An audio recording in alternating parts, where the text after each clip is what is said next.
నా పేరు పెమ్మిరెడ్డి Muralikrishna. Doctor BR Ambedkar Konaseema జిల్లా అధికార ప్రతినిధిగా చేస్తున్నాను. మరి ఈ రోజు ఈ ప్రెస్ మీట్ ఎందుకు పెట్టవలసి వచ్చిందంటే ముఖ్య కారణం ఏంటంటే మా వైఎస్ఆర్ కాంగ్రెస్ పార్టీ మాజీ ముఖ్యమంత్రి గారు అయినటువంటి శ్రీ వైఎస్ జగన్మోహన్ రెడ్డి గారు పిలుపు మేరకు ఏదైతే ప్రభుత్వ మెడికల్ కాలేజీలు 17 మెడికల్ కాలేజీలు ఆ రోజు వైఎస్ జగన్మోహన్ రెడ్డి గారు శాంక్షన్ చేసి ఈ ఆంధ్రప్రదేశ్ తీసుకురావడం జరిగింది. 5 కాలేజీలు పూర్తిగా పూర్తయినాయి. మా గవర్నమెంట్ లోనే అవి 5 కాలేజీలు కూడా రన్నింగ్ లో కూడా ఉండడం జరిగింది.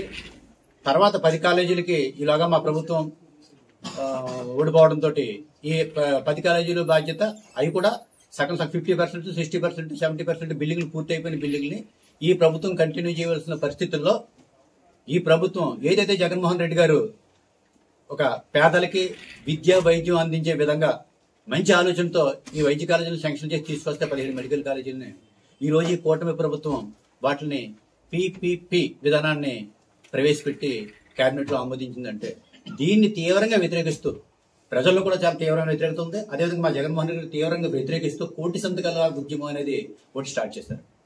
అంటే కోటి సంతకాల ఉద్యమం అనేది కూడా ఏదో సంతకాలు పెట్టేసి నియోజకవర్గ ఇన్ఛార్జీలు ఊర్లు పంపి సంతకాలు పెట్టి చేసి తెచ్చే విధంగా కాకుండా చాలా నిష్పక్షపాతంగా అంటే మీరు పరిశీలించవచ్చు. అంటే మా ఉద్యమాలు మా జగన్మోహన్ రెడ్డి గారు మా వైసీపీ గవర్నమెంట్ మా పార్టీ చేసే ఉద్యమాలు ఎలా ఉంటాయంటే నిష్పక్షపాతంగా ఉంటాయి.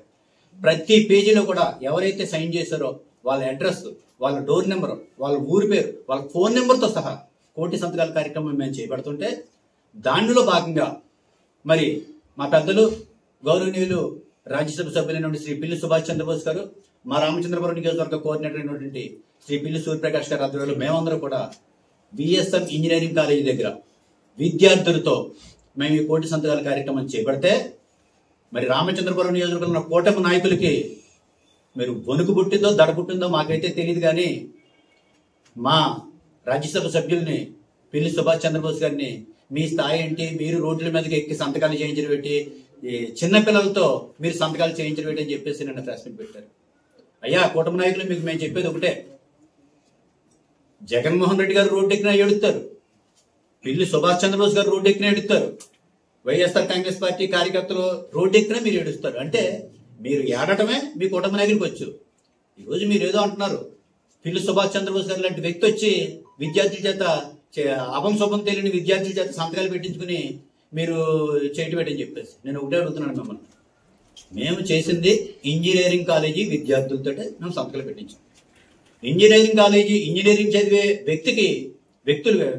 విద్యార్థులకు 18 సంవత్సరాల నుండి ఓటు హక్కు కూడా ఉన్నాయి ఆ ఇంజనీరింగ్ కాలేజీలో చాలా మందికి. రండి మీరు చూపిస్తాను, లేకపోతే మీరు మీకు తెలియకపోతే కనుక ఒక రాష్ట్ర ముఖ్యమంత్రిని, ఒక పార్లమెంట్ సభ్యుని, ఒక గ్రామ సర్పంచ్ని, ఒక ఎమ్మెల్యేని వాళ్ళ ఓటు ద్వారా ఎన్నుకునే విద్యార్థులకు మీరు చట్టసభల్లో మీరు చేస్తున్న ఇలాంటి దొంగ పీపీపీ విధానాన్ని వ్యతిరేకించే హక్కు లేదని మిమ్మల్ని అడుగుతున్నాను. మీరు ఏం మాట్లాడుతున్నారు అంటే మీరు సుభాష్ చంద్రబోస్ గారిని విమర్శిస్తున్నారా, లేకపోతే మీ నాయకుడు గారు, మీ గౌరవ ముఖ్యమంత్రి వారు, మీ నాయకుడు కానీ, లేకపోతే వారి తనయుడు శ్రీ లోకేష్ గారు కానీ దేశ విదేశాలు తిరుగుతున్నారు, రాష్ట్రాల్లో తిరుగుతున్నారు, విద్యార్థులతో మీటింగ్లు పెడుతున్నారు. దశ భవిష్యత్తు అంతా కూడా మీ విద్యార్థుల చేతుల్లో ఉన్నది అంటుంటే మీరు ఆ విద్యార్థుల సంతకాలని వ్యతిరేకిస్తున్నారంటే మమ్మల్ని వ్యతిరేకిస్తున్నారా లేకపోతే మీ నాయకుని వ్యతిరేకిస్తున్నారా నాకు అర్థం కావట్లేదు. ఒక్కసారి మీరు గుర్తు తెచ్చుకోండి. లేకపోతే మీకు తెలియకపోతే మీ నాయకుడు చాలా సీనియర్, 40 సంవత్సరాలు రాజకీయ చరిత్ర కలిగిన వ్యక్తి, 19 సంవత్సరాల పాటు ముఖ్యమంత్రిగా చేసిన వ్యక్తి, ఆయన అడగండి విద్యార్థులతో రాజకీయాలు చేయించా, విద్యార్థులతో ఇలాంటి చట్టసభల్లో మీరు ఆమోదించి మనం వ్యతిరేకించి వాళ్ళ చేత సంతకాలు చేయించవచ్చో లేదో మీ నాయకులను అడగండి. మీకు తెలియకపోవచ్చు, ఎందుకంటే మీరు రామచంద్రపురం నియోజకవర్గంలో మీరు క్యాంప్ హౌస్ లోనే ఇక్కడే తిరుగుతారు. మీరు ఒకసారి మీ నాయకులు కూడా అడగండి. మరొక విషయం ఏంటంటే మీ ముఖ్యమంత్రి నారా చంద్రబాబు నాయుడు గారు కానీ, లేకపోతే మా మాజీ ముఖ్యమంత్రి వర్యులు స్వర్గీయ వైఎస్ రాజశేఖర రెడ్డి గారు కానీ, అదేవిధంగా ఈ దేశానికి అత్యున్నతమైన పదవుల్లో మన ఆంధ్ర రాష్ట్రం నుంచి ఎన్నికైన వెంకయ్యనాయుడు గారు కానీ ఉపరాష్ట్రపతిగా చేశారు. వీళ్ళందరూ విద్యార్థి దశలోనే యూనివర్సిటీలో డిగ్రీలు చదివేటప్పుడే రాజకీయం వంట పుట్టుకుని ఆ స్థాయికి వెళ్ళారు. మీరు ఏం మాట్లాడుతున్నారో మీకు అర్థం కావట్లేదు, ఒకసారి తెలుసుకోండి. నెక్స్ట్ మీరు కూడా చెప్పారు చంద్రబాబు నాయుడు గారు 36 కాలేజీలు తీసుకొచ్చారని చెప్పేసి. మాకు తెలుసుండగా కానీ, ఈ ఆంధ్ర రాష్ట్ర ప్రజలకు తెలుసుండగా కానీ ఏ రోజు ఆయన తీసుకురాలేదు. 17 కాలేజీలు తీసుకొచ్చిన కనుక మా వైఎస్ జగన్మోహన్ రెడ్డి గారి ఈ ప్రైవేట్ కాలేజీలు. మీకు ఇంకొక విషయం చెప్తున్నాను, 5 కాలేజీలు మేము ఓపెన్ చేసాం మా గవర్నమెంట్ లో. 5 కాలేజీల్లో 750 సీట్లు పేదలకు అందుబాటులో తేగలిగాం. ఈ 10 కాలేజీలు కూడా మీరు పీపీపీ విధానానికి ఇవ్వకుండా మీరు మామూలుగా ఈ ప్రభుత్వం తరఫున రన్ చేస్తే ఇంకో 1500 సీట్లు మీరు ఇవ్వగలుగుతారు. మీరు మాట్లాడుతూ అంటున్నారు 5 కాలేజీలలో ఓపెన్ చేస్తారు, కానీ చంద్రబాబు నాయుడు గారు తెచ్చారండి.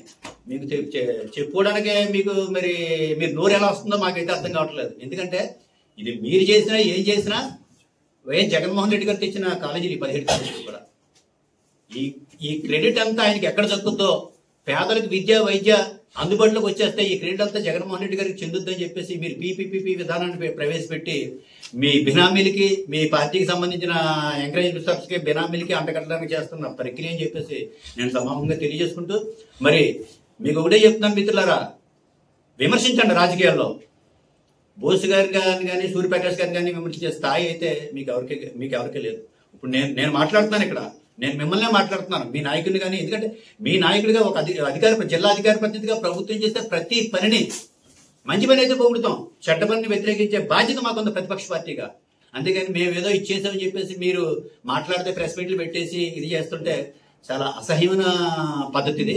మీరు కొంచెం గుర్తెరిగి ప్రెస్ మీట్లు పెట్టేటప్పుడు ఏ రకంగా మనం విమర్శిస్తున్నాం, ఏ రకంగా మనం మాట్లాడుతున్నాం, ప్రెస్ మీట్ లో మాట్లాడేయటమే మన హక్కు అని మాట్లాడకుండా నిజాలుగా చెప్పండి, అబద్ధాలుగా ఒప్పుకోండి.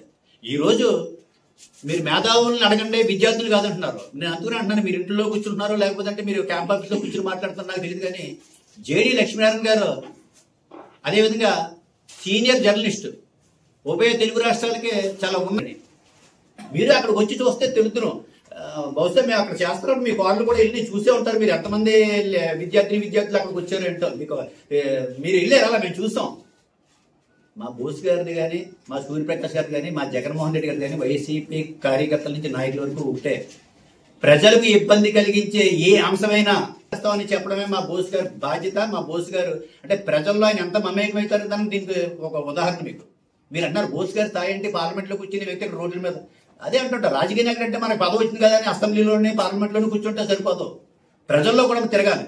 ఆ ప్రజల్లో ఉన్న ఇబ్బంది ఏంటన్నది గమనించాలి, ప్రజల నుంచి అభిప్రాయాలు తీసుకోవాలి. ఆ అభిప్రాయాలు కరెక్టా కాదా అనేది చట్టసభల్లో వాళ్ళు మాట్లాడడానికి అవకాశం ఉంటుంది. ఇవన్నీ మీరు మర్చి బోస్ గారి స్థాయి మర్చి రోడ్ల మీద తిరుగుతున్నారు అంటే మాత్రం ఎట్టి పరిస్థితులు ఇది భావ్యం కాదు. మేము ఇప్పుడే మీకు చెప్తున్నాం. ఇదే కాదు, ప్రభుత్వ పరంగా మీరు చేస్తే ప్రతి ప్రజా వ్యతిరేక కార్యక్రమాల్లో, ప్రజా వ్యతిరేక అన్నిటిలోనూ కూడా వైఎస్ఆర్ కాంగ్రెస్ పార్టీ తరఫున పిల్లి బోస్ గారు ఆధ్వర్యంలో మా కోరినట్టు పిల్లి సూర్యప్రకాష్ గారి ఆధ్వర్యంలో ఈ రామచంద్రపురం నియోజకవర్గ వైఎస్ఆర్ కాంగ్రెస్ పార్టీ కార్యకర్తలు, అభిమానులు అందరూ కూడా తీవ్రంగా వ్యతిరేకించి ఉద్యమాలు చేస్తారు. గత 2 సంవత్సరాలుగా మేము చేస్తున్న ఉద్యమాలు చూసి మీకు వణుకు పుట్టుంటుంది. ఈ నియోజకవర్గంలో మీరు ఏమైనా కార్యక్రమం చేస్తుంటే 50 మంది వస్తారు, మేము కార్యక్రమం చేస్తుంటే 5000 మంది వస్తున్నారు. మీరు తట్టుకోలేక ఏయో మాట్లాడుండొచ్చు. దయవించి మీరు ఒకటి మాత్రం అర్థం చేసుకోండి, మీరు తెలుగుదేశం పార్టీ కూటమి నాయకులు కార్యకర్తలు అందరూ కూడా ప్రజా ఉద్యమాన్ని ఆపడం ఎవ్వరి తరం కాదు. మీరు ప్రెస్ మీట్ ఎట్టినంతలో మా ఈ ఉద్యమాలు ఆగవు. కాకపోతే మీరు మా నాయకుడు బోస్ గారిని అన్నారు కాబట్టి మేము దీనికి కౌంటర్ గా ప్రెస్ మీట్ పెట్టాను తప్పితే మా ఉద్యమం ఈ పీపీపీ విధానాన్ని రద్దు చేసే వరకు కూడా ఈ వైఎస్ఆర్ కాంగ్రెస్ పార్టీ నుంచి ఈ ఉద్యమం ఆగదని చెప్పేసి నేను సెలవు తీసుకుంటున్నాను. మిత్రులకు నమస్కారం తెలియజేస్తున్నాను. మరి ఈరోజు ఈ యొక్క ప్రెస్ మీట్ పెట్టడానికి గల కారణం ఏంటంటే, మీరు అందరూ రాష్ట్రంలో ప్రజలందరూ చూస్తూ ఉన్నారు. ఈ మధ్య కూటమి ప్రభుత్వం మెడికల్ కాలేజీల ప్రైవేటీకరణ చేయడానికి పీపీపీ విధానాన్ని ప్రవేశపెడతా ఉంది. దాన్ని వ్యతిరేకిస్తూ వైఎస్ జగన్మోహన్ రెడ్డి గారు మాజీ ముఖ్యమంత్రి వర్యులు ఆదేశాల మేరకు మా వైఎస్ఆర్ కాంగ్రెస్ పార్టీ రామచంద్రపురం నియోజకవర్గం పిల్లి సూర్యప్రకాష్ గారి ఆధ్వర్యంలో మరి నిన్న బుధవారం విఎస్ఎం కాలేజీ దగ్గర యువజన విభాగం, విద్యార్థి విభాగం కూడా ఈ 1 కోటి సంతకాల సేకరణ కార్యక్రమం చేపట్టింది. దానికి పిల్లి బోస్ గారు, సూర్యప్రకాష్ గారు కూడా వెళ్ళడం జరిగింది. దీని పట్ల ఈ వ్యతిరేకత ఎంత ఉందంటే, ఆంధ్రప్రదేశ్ రాష్ట్రంలో విద్యార్థులు, మేధావులు, వ్యాపారస్తులు, ఉద్యోగస్తులు అందరూ కూడా తీవ్రంగా వ్యతిరేకిస్తా ఉన్నారు. ఈ 1 కోటి సంతకాల సేకరణ పూర్తిగా కావచ్చింది. మేము వెళ్ళినప్పుడు అనూహ్య స్పందన ఉంది. కాబట్టి మేము చెప్పేది ఏంటంటే, గౌరవ ముఖ్యమంత్రి గారికి ఈ యొక్క విధానాన్ని వెనక్కి తీసుకోవాలని, పేద ప్రజలు భవిష్యత్తుని, పేద విద్యార్థుల భవిష్యత్తుని కాపాడుకోవడానికి జగన్మోహన్ రెడ్డి గారు తీసుకున్నటువంటి ఈ వ్యతిరేక ఈ యొక్క 1 కోటి సంతకాల ఉద్యమాన్ని చేస్తా ఉన్నాం. దీన్ని వెనక్కి తీసుకుని వారు పేద విద్యార్థులకు న్యాయం చేయమని కోరుతా ఉన్నాం. అంతేకాకుండా వైఎస్ జగన్మోహన్ రెడ్డి గారు కానీ వైఎస్ఆర్ కాంగ్రెస్ పార్టీ కార్యకర్తల నాయకులు పిల్లి సుభాష్ చంద్రబోస్ గారు, పిల్లి సూర్యప్రకాష్ గారు, నాయకులు ఎవరైనా కానీ ప్రజల పక్షాన పోరాటాలు, వారికి ఎటువంటి ఇబ్బంది కలిగినా వారి పక్షాన పోరాటం చేయడానికి మేము సిద్ధంగా ఉంటామని చెప్పేసి ఈ సందర్భంగా తెలియజేస్తా ఉన్నాను. అంతేకాకుండా నన్ను మాట్లాడుతూ ఉన్నారు, వారిది మెంబర్ ఆఫ్ పార్లమెంట్ గౌరవ రాజ్యసభ సభ్యులు సుభాష్ చంద్రబోస్ గారిని విమర్శించే స్థాయి వాళ్ళది ఎవరిది కాదు. మంత్రి సుభాష్ గారిని విమర్శించే స్థాయి నాది కాదు. కానీ ఒక విషయం చెప్తా ఉన్నాను గౌరవ మంత్రి వర్యులకి, మీరు ఏదైతే కోటి సంతకాల సేకరణ ఉందో, ఏదైతే పీపీపీ విధానం, పబ్లిక్ ప్రైవేట్ పార్ట్నర్షిప్ విధానం ఏదైతే ఉందో అది రద్దు చేసుకోమని అనూహ్య స్పందన మాకు లభిస్తా ఉంది. మీరు ఈ విషయాన్ని ముఖ్యమంత్రి గారి దృష్టికి తీసుకొచ్చి పేద విద్యార్థుల భవిష్యత్తుని కాపాడాలని మీకు ఈ సందర్భంగా తెలియజేసుకుంటా ఉన్నాను. నమస్కారం. మీడియా మిత్రులకు కూడా నమస్కారం. ఈ రోజు ఈ వీడియో పెట్టడం కారణం ఏంటంటే మెడికల్ కాలేజీల గురించి కోటి సంతకాల సేకరణ కోసం మేము గ్రామాల్లో వెళ్తే దీన్ని ప్రతి ఒక్కరు కూడా ఆహ్వానించి కూటమి ప్రభుత్వం కూడా ఓటేసిన వాళ్ళు కూడా దీన్ని చాలా ఇష్టపడి, అయ్యో ఇది చాలా అన్యాయం, పేద ప్రజలకు కూడా అన్యాయం జరుగుతుంది, ఇది చిన్న విద్యార్థులు సీటు కొనుక్కోవాలంటే జరగని పనిది, అంతే కాబట్టి ఈ ప్రభుత్వం చేసే పనికి తప్పని చెప్పేసి చాలా ఆనందంగా సంతకాలు పెట్టడం జరిగింది. ఆ సంతకాల్లో కూడా మేము మామూలు తెల్ల పేపర్ల మీద పెట్టించలేదు, మొత్తం కంప్లీట్ దాని మీద ప్రింట్ చేసి ఈ 17 మెడికల్ కాలేజీలు ఎక్కడైతే ఉన్నాయో, ఏ స్టేజ్లో ఉన్నాయో అవన్నీ కూడా దాని మీద ముద్రించి సంతకాలు చేయడం జరిగింది. నిన్న కూటమి ప్రభుత్వం నాయకులు ఏదో కొన్ని మాట్లాడుతున్నారు నోటుకు వచ్చినట్టు, అది కరెక్ట్ కాదు. ఒకవేళ మీకు ఏదైనా అనుమానం ఉంటే మేము సంతకాలు పెట్టించిన పేపర్ మీ దగ్గరికి పంపుతాం, అది మీరు చూడండి. దాని మీద ఏమైతే ఉందో దాని మీద మాయిరాతలు లేవు, తెల్ల సంతకాల మీద సంతకాలు చేయట్లేదు, తెల్ల కాగితాల మీద. 17 మెడికల్ కాలేజీలు కూడా అందులో 5 పూర్తిగా తయారవి ఇవాళ రన్నింగ్ లో ఉన్నాయి. రన్నింగ్ లో ఉన్న కాలేజీలు కూడా ఇంకా ఉన్నాయి, కూడా ఆఫ్ ఉన్నాయి. ఒకవేళ మీకు తెలియపోతే ఒక్కసారి వెళ్ళి మీరు ప్రతి కాలేజీని కూడా మీరు చూడాలంటే మేమే దగ్గరుండి తీసుకెళ్లి చూపిస్తాం ఏ స్టేజ్లో ఏమున్నాయో. అంతే కాబట్టి మీరందరూ కూడా మాట్లాడే ముందు చక్కగా రాజకీయం చేయొచ్చు, దాన్ని మేము కాదనట్లేదు. ప్రజల కోసమే రాజకీయ నాయకుడిగా రాజకీయం చెయ్యాలి. నిన్న పిల్లి సుభాష్ చంద్రబోస్ గారిని విమర్శించే స్థాయి లేకపోయినప్పుడు కూడా చాలా మంది విమర్శిస్తున్నారు. అది మా అందరు వైసీపీ నాయకులందరూ కూడా చాలా బాధాకరంగా ఉంది. ఆ స్టేజ్ ని బట్టి కూడా మనం మాట్లాడాలి. అందుకు కాబట్టి మీరందరూ కూడా రేపు చూసుకుని మీరు ఏమైతే జరిగిందో వెనక్కి తీసుకుని రేపు ఎటువంటి తప్పులు జరగకుండా చూసుకొని పీపీపీ విధానం అని మీరు నోటికి వచ్చేట్టు మాట్లాడుతున్నారు. పీపీపీ విధానం అంటే ఏంటి అర్థం? ₹1 కొని కాలేజీకి ఎకరా ₹1 చెప్పుని కాలేజీకి స్థలాలు కొన్న స్థలాలు ఉన్నాయి. ఇందులో 70 ఎకరాలు కొన్నారు, 80 ఎకరాలు కొన్నారు, 60 ఎకరాలు కొన్నారు. 60 కోట్లు 75 కోట్లు కొన్న స్థలాన్ని పీపీపీ విధానంలో 99 పైసలకి ఇవ్వటమా? ఇందులో ప్రైవేట్ వాళ్ళకి మీ బినామీలకి ఇస్తే లేని ప్రజలకి న్యాయం జరుగుద్దా? మీరు చెప్పాలి రేపొద్దున నేతలకు వచ్చి. ఇందులో గవర్నమెంట్ కాలేజీలు జగన్మోహన్ రెడ్డి గారు తెచ్చిన గవర్నమెంట్ కాలేజీలో ఉపయోగాలు ఏంటో మీకు తెలియకపోతే మేము చెప్తాం, మీరేనండి.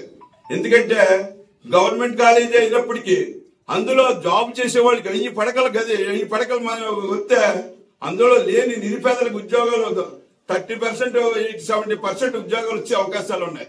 అలాగే చదువుకున్న విద్యార్థులకి సీట్లు వచ్చే అవకాశాలు కూడా ఉన్నాయి. మీరు పీపీపీ విధానంలో ఇస్తారు తీసుకొచ్చి వీళ్ళకి ఏమైనా సీట్లు ఇస్తారా? వాళ్ళకి నచ్చిన వాళ్ళకి ఉద్యోగాలు ఇచ్చుకుంటారు, డబ్బులు ఇచ్చిన వాళ్ళకి ఉద్యోగాలు వేస్తారు, డబ్బు ఇచ్చిన వాళ్ళు సీట్ వేస్తారు. ఇది మీరు మంచిదని ఎలా చెప్పగలుగుతున్నారు? ఇది మంచి విధానం కాదు. కాబట్టి జగన్మోహన్ రెడ్డి గారు మాకు పిలుపు మేరకు మేము కోటి సంతకాల సేకరణకి వెళ్ళాం. ఈ కోటి సంతకాల సేకరణ చూసి మీరు భయపడుతున్నారు. ఖచ్చితంగా భయపడి మండు వైఖరి కింద మీరు ఏం మాట్లాడాలో వేరు లేక ఇలాంటివన్నీ మాట్లాడుతున్నారు. కాబట్టి మీరు దీన్ని సరి చేసుకోవాలని చెప్పేసి మేము సభాముఖంగా అందరికీ తెలియపరుస్తున్నాం. రేపొద్దున్న రానున్న రోజుల్లో మీరు ఏది చేసినప్పుడు కూడా వైసీపీ నుంచి ఎండగట్టడానికి మేము రెడీగా ఉన్నాం. ఎప్పుడు కూడా వెనకాడేది లేదు. ప్రజల కోసం మేము రోడ్డు మీద ఉంటాం. పిల్లి సుభాష్ చంద్రబోస్ గారిని విమర్శించే స్థాయి కాదు. కాబట్టి మీ అందరికీ మరొకసారి చెప్తున్నాను. కాబట్టి అందరూ దయించి ఇది వెనక్కి తీసుకోవాలని చెప్పి కోరుతూ సెలవు తీసుకుంటున్నాను. నమస్తే. పెద్దలు, పూజ్యులు, రాజ్యసభ సభ్యులు, గౌరవనీయులు మన పిల్లి సుభాష్ చంద్రబోస్ గారు, అలాగే రామచంద్రపురం నియోజకవర్గ కన్వీనర్ అలాగే యువజన విభాగ అధ్యక్షులు డాక్టర్ బి అంబేద్కర్ కోనసీమ జిల్లా పెద్దలు సూర్యప్రకాష్ గారు ఆధ్వర్యంలో కోటి సంతకాల సేకరణ కార్యక్రమం జరుగుతుంటే మరి నిన్న కూటమి నాయకులు మాట్లాడుతుంటే అది అవగాహన రాహిత్యంతో కూడుకున్నది మరియు హాస్యాస్పదంగా కనిపిస్తుంది. ఎందుకంటే దున్నపోతు ఈనింది దూడం కట్టాడన్నారట. అసలు పీపీపీ విధానము ఇది మేధావర్గమే ఇది తప్పు అని చెప్తూ ఉంది. అసలు ప్రజాప్రభుత్వం చేయవలసిన పని ఏమిటి? విద్య, వైద్యము, ఆసరా ఇవన్నీ కూడా ప్రభుత్వమే కలిపి అది ఉచితంగా అందించవలసిన అవసరం ఉంది. కాబట్టి ఈ పీపీపీ విధానం వలన ఎవరు నష్టపోతున్నారంటే పేదవాళ్ళు నష్టపోతారు, ముఖ్యంగా పేదవారు. ఎందుకంటే ఇప్పుడు ఈ యొక్క ఇప్పటికే విద్యా వ్యవస్థలో విద్యా విధానంలో అన్ని కూడా ప్రైవేటు పరం చేసి ఆ ప్రైవేటు పరంలో 50% మేనేజ్మెంట్ కోటా కింద దాన్ని ప్రకటిస్తాము, మేనేజ్మెంట్ అమ్ముకుంటున్నారు. అదే పీపీపీ విధానంలో అయితే 100% మేనేజ్మెంట్కి హక్కులు ఉంటాయి. అలాంటప్పుడు ఒక సీటు వైద్య విద్యార్థి అభ్యసించారంటే వైద్యాన్ని అభ్యసించారు, ఎంబీబీఎస్. ఈ రోజు పాత్రికేయ సమావేశం ఏర్పాటు చేయడం ముఖ్య కారణం ఏంటంటే నిన్నటి రోజున గౌరవ రాజ్యసభ సభ్యులు పిల్లి సుభాష్ చంద్రబోస్ గారి ఆధ్వర్యంలో కోటి సంతకాల సేకరణ స్థానిక విఎస్ఎం కాలేజీ ఆవరణలో నిర్వహించడం జరిగింది. ఆ కార్యక్రమం మీద స్థానిక తెలుగుదేశం నాయకులు ఒక ప్రెస్ మీట్ ఇవ్వడం జరిగింది. వారి ప్రెస్ మీట్ లో చెప్పిన విషయాల గురించి మాట్లాడుతూ కొన్ని విషయాలు చెప్పారు. ఆ విషయాలకి మీకు ఖండిస్తూ ఈ ప్రెస్ మీట్ పెట్టడం జరిగింది. ముఖ్యంగా టౌన్ పార్టీ అధ్యక్షుడు మాట్లాడుతూ ఈ పీపీపీ విధానం పబ్లిక్ ప్రైవేట్ పార్ట్నర్షిప్ చాలా గొప్పదని చెప్పారు ఆయన. అది ఏ విధంగా గొప్పదో నాకు మరి అర్థమవుతలేదు. ఈ పబ్లిక్ ప్రైవేట్ పార్ట్నర్షిప్ వల్ల విద్యార్థులకి ప్రతి సంవత్సరం 30 లక్షల ఫీజు చెల్లించవలసిన అవసరం ఉంటుంది. అదే ప్రభుత్వ కాలేజీ 30 లక్షలు కట్టవలసి వస్తుంది. మరి అది ఏ విధంగా మంచిదని మరి ప్రెసిడెంట్ గారు చెప్పారో, టౌన్ ప్రెసిడెంట్ గారు నాకైతే అర్థమవుతలేదు. ఇంకో పాయింట్, ఆయన 17 మెడికల్ కాలేజీ నిర్మాణం అసంపూర్తిగా చేశారని అంటున్నారు. ఆయన వాస్తవం తెలుసుకోవాలి. ఎందుకంటే 17 కాలేజీలు వైఎస్ఆర్ శ్రీ జగన్మోహన్ రెడ్డి గారి ఆధ్వర్యంలో ప్రపోజల్స్ చేయగా అందులో 5 సంపూర్ణంగా పూర్తి చేసి మిగతా 12 కూడా నిర్మాణ దశలో ఉండి ఒక సంవత్సరం కాలంలో పూర్తయ్యే విధంగా ఆయన ప్రణాళిక రూపొందించుకున్నది. 20 లక్షలు రావడం వల్ల అది అవాంతరం ఏర్పడింది. అది వాస్తవాలు కూడా ఆయన తెలుసుకోవాలి. అది ఈ పీపీపీ విధానం గొప్పదని అంటున్నారు కదా. గొప్పదంటే మన అరుణాచల్ ప్రదేశ్, గోవా అంటే కేంద్ర పాలిత ప్రాంతం అది. అలాగే అరుణాచల్ ప్రదేశ్ చిన్న రాష్ట్రం. ఆ రెండు ఎందుకు వెనక్కి తీసుకున్నాయి? మరి అక్కడ ఎందుకు ఉద్యమంలో ఆందోళన జరిగింది? అది కూడా తెలుసుకోవాలి. ఇంకొకటి, ఈ మన పీపీపీ విధానంలో చాలా అద్భుతాలు జరుగుతూ ఉంటారు. కానీ ఒక విషయం జగన్మోహన్ రెడ్డి గారు ఆలోచించింది ఏంటంటే, ప్రభుత్వ మెడికల్ కాలేజీల్లో ప్రతి మెడికల్ కాలేజీలో సుమారుగా 1000 పడకల ఆసుపత్రి అనేది ఉండడం మ్యాండేటరీ. ఆ 1000 పడకల ఆసుపత్రి ఉండడం వల్ల ఈరోజు సామాన్యుడు ఆరోగ్యశ్రీ కూడా అవసరం లేకుండా చక్కటి